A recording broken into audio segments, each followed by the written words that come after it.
ሰላም ጤና ይስጥልን ክብራትና ክብራን የፕራይም ሚዲያ ተመልካቾቻችን ከሀገር ውስጥና ከሀገር ውጭ ያገኘናቸውን የሰዓቱ መረጃዎች ወደ እናንተ ማድረሳችንን ጀምረናል። ከመረጃዎቹ ጋር በጸሎት ጌታቸው ነኝ። አብራችሁን ቆዩ። የመዲናዋ የልማት ስራዎች የአዲስ አበባን የአፍሪካ መዲናነት የሚመጥኑ መሆናቸውን የአፍሪካ ሀገራት ሚኒስቴሮች ተናገሩ። የተለያዩ የአፍሪካ ሀገራት ሚኒስቴሮች የተካተቱበት የአፍሪካ የህፃናት ጥበቃ ኮንፈረንስ ተሳታፊዎች ልኡካን በአዲስ አበባ የተከናወኑ የልማት ስራዎችን ተዘዋውረው ተመልክተዋል። ተሳታፊዎቹ በዚህ ወቅት እንዳሉት በአዲስ አበባ እየተካሄደ የሚገኘው ሁሉን አቀፍ የከተማ ትራንስፎርሜሽን ልማት ከተማዋን ጽዱና ለኑሮ ምቹ የሚያደርግ ነው ብለዋል። የኮሪደር ልማቱና ሌሎች የልማት ስራዎች የአዲስ አበባን የአፍሪካ መዲናነት የሚመጥኑ መሆናቸውንም ነው የተናገሩት።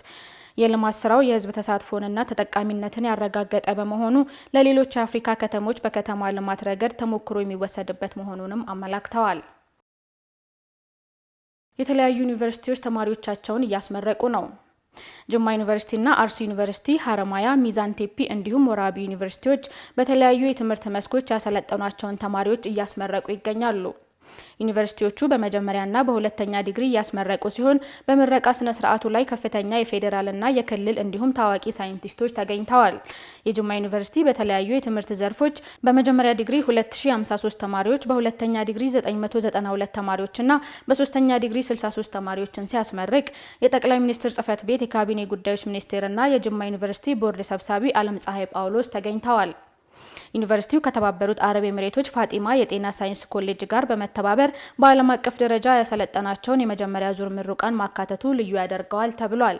የሀረማያ ዩኒቨርሲቲ ለ7ኛ ዙር ከመጀመሪያ እስከ ዶክትሬት ዲግሪ ያሰለጠናቸውን 3295 ተማሪዎች ሲያስመርቅ ዓለም አቀፍ የግብርና ተመራማሪ ፕሮፌሰር ገቢሳ ኤጄታና የዩኒቨርሲቲው ቦርድ ሰብሳቢና የግብርና ሚኒስትር ዴታ ፕሮፌሰር እያሱ ኤልያስን ጨምሮ ጥሪ የተደረገላቸው እንግዶችና የተመራቂ ቤተሰቦች ተገኝተዋል። ተማሪዎችም በተማሩበት የሙያ ዘርፍ ሀገራቸውንና ሕዝባቸውን እንዲያገለግሉ ጥሪ ቀርቧል።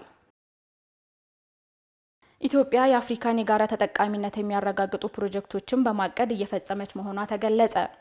በህዝብ ተወካዮች ምክር ቤት የመንግስት ተጠሪ ሚኒስትር ዶክተር ተስፋዬ በልጅጌ የውጭ ጉዳይ ኢንስቲትዩት ባዘጋጀው አርዳኢ ፖሊሲ ንግግር መድረክ ላይ ፓን አፍሪካኒዝምን ማጠናከር በሚል ርዕስ የመወያያ ጽሑፍ አቅርበዋል።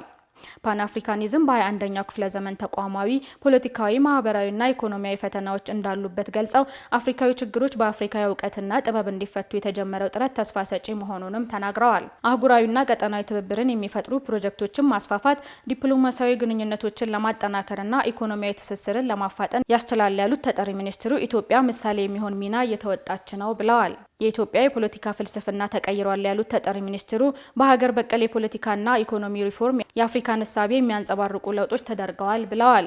በተለይም ከለውጡ ወዲህ በመደመር እሳቤ የጀመረቻቸው ሀገር በቀል የሪፎርም ስራዎች ለፓን አፍሪካኒዝም መጠናከርና ለአህጉራዊ ብልጽግና ትልቅ አስተዋጽኦ ያላቸው የተግባር ማሳያዎች መሆናቸው ተገልጿል።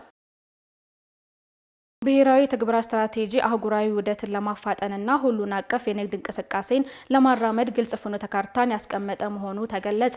የኢትዮጵያ የአፍሪካ አህጉራዊ ነጻ የንግድ ቀጠናና ስምምነትን መተግበር የሚያስችላትን ብሔራዊ የትግበራ ስትራቴጂ ሰነድ አዘጋጅታለች።